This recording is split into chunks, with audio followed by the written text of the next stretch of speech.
Hola, en este video vamos a comenzar a analizar lo que se ha entendido como la definición técnica de virtud que nos entrega Aristóteles cuando dice en la Ética Nicómaco que virtud es una disposición habitual de la decisión deliberada consistente en un término medio relativo a nosotros, determinado según la razón, a saber, tal como lo haría el hombre prudente en cada caso. Sí, pero en este video vamos a comenzar a entenderla, ¿no? Para hacer esto, vamos a dividir el análisis en tres partes. Vamos a dividir esta definición en tres partes. En primer lugar, una disposición habitual de la decisión deliberada. En segundo lugar, término medio relativo a nosotros. Y finalmente, determinado por la razón y por aquello que decidiría un hombre prudente. Bien, en este video vamos a desarrollar el primer punto. Es decir, vamos a tratar de entender la expresión de qué es una disposición habitual de la decisión deliberada. Para entender el primer punto, debemos tener presente lo siguiente. Como sabemos, por ejemplo, una planta tiene ciertas tendencias naturales y ciertas facultades naturales a desarrollar. O sea, si en el contexto en el que está situada la planta, usted la llega a la plantita, ¿no?, es el adecuado, va a desplegar la planta linealmente sus potencias naturales y producir siempre el mismo resultado, ¿no? Así, por ejemplo, no va a suceder, no sé, que un manzano va a decir así como, me cansé de producir manzanas, ya, chao, las manzanas, voy a dar zapallos este año. No. En el ser humano, en cambio, hay una estructura distinta. Los seres humanos, los seres racionales, son por definición multidireccionales, o si se quiere, bidireccionales. Es decir, pueden apuntar en una u otra dirección. Y esto, naturalmente, va a dejar un espacio a la indeterminación, a diferencia de las plantas, los seres naturales, que va a abrir paso a la habituación y a la educación. El ejemplo clásico de lo que estoy tratando de decir es el siguiente. Mire, los seres naturales, por ejemplo, como el fuego, solo pueden quemar, son unidireccionales. O sea, en el fuego no puede decir, ya voy a enfriar, ¿no? En cambio, el médico puede utilizar la medicina para curar o para matar. Es decir, las potencias naturales son unidireccionales y las racionales son multidireccionales. Ahora, como las potencias racionales son multidireccionales y por lo tanto no son mecánicas, no son lineales, aquí es donde se inserta el problema de los hábitos y la necesidad de adquirirlos.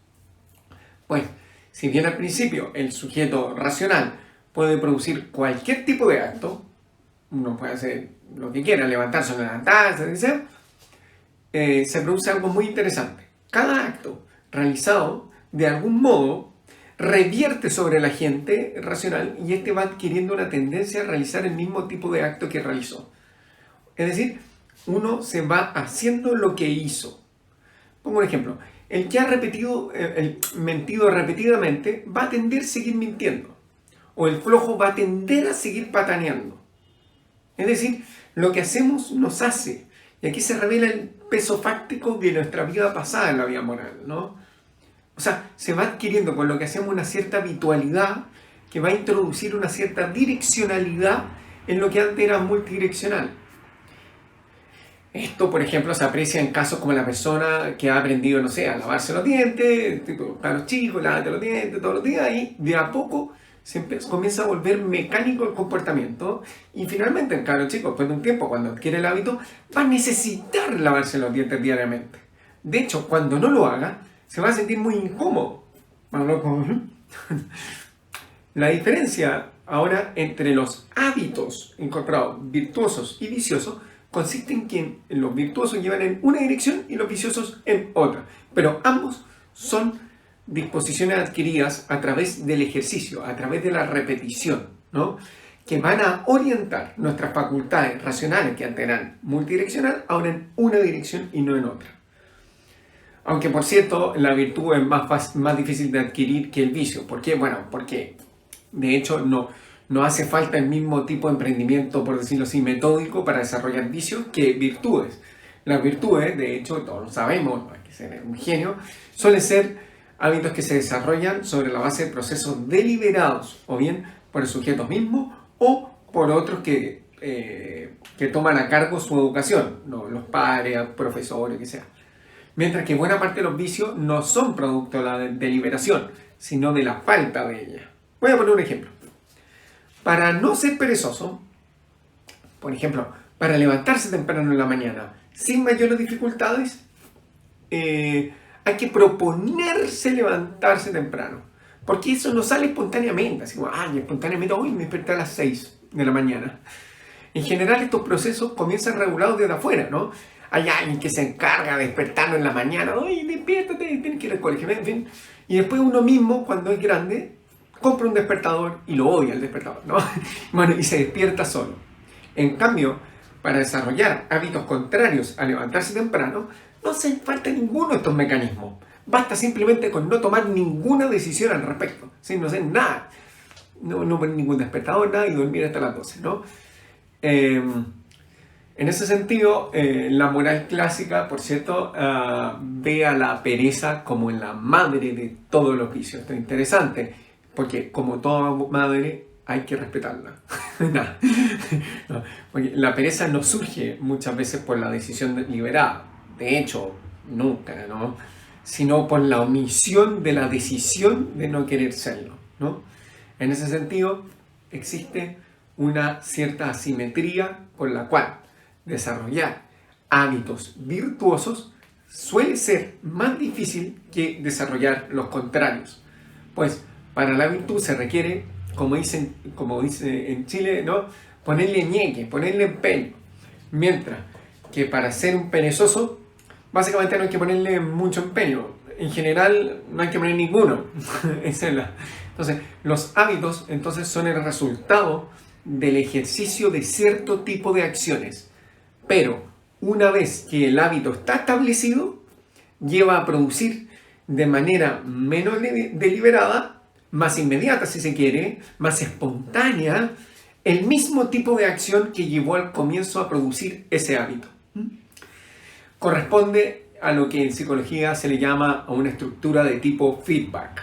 Se retroalimenta, ¿no?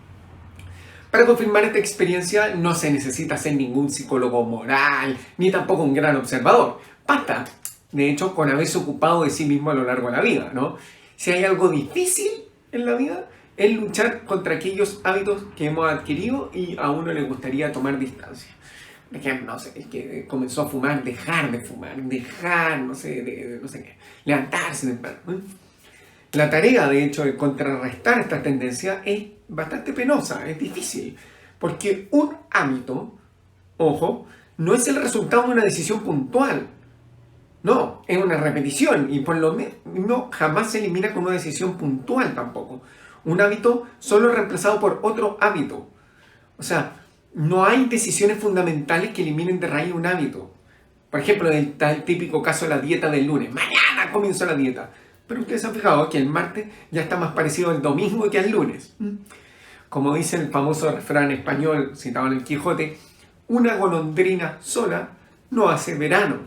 Es decir, una ocasión no basta para asegurar algo, sino que se debe observar si se produce con cierta frecuencia o regularidad. Promesas grandilocuentes como ya, decidí que no voy a mentir más, o no te voy a engañar nunca más, ni voy a copiar, ni me voy a emborrachar, ni voy a fumar, ni voy a apostar, no sé, lo que sea. Han escuchado esas grandes promesas, ¿cierto?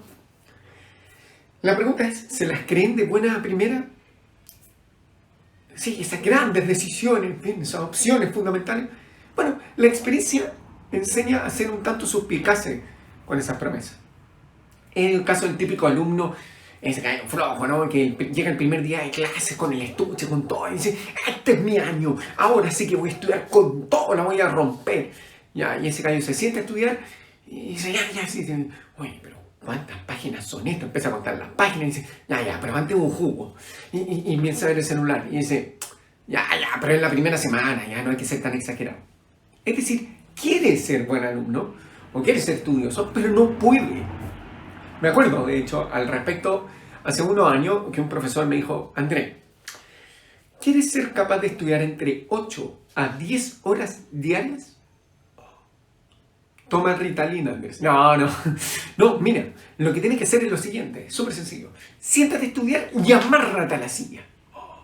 Los primeros 6 meses, Andrés, es cuando estés estudiando, te va a salir sangre ahí sentado. O sea, lo único que hay que querer es pararte. Cualquier cosa va a ser más emocionante. Ir a ver Da lo mismo Orgullo y Prejuicio, una película tan mala como esa, sí.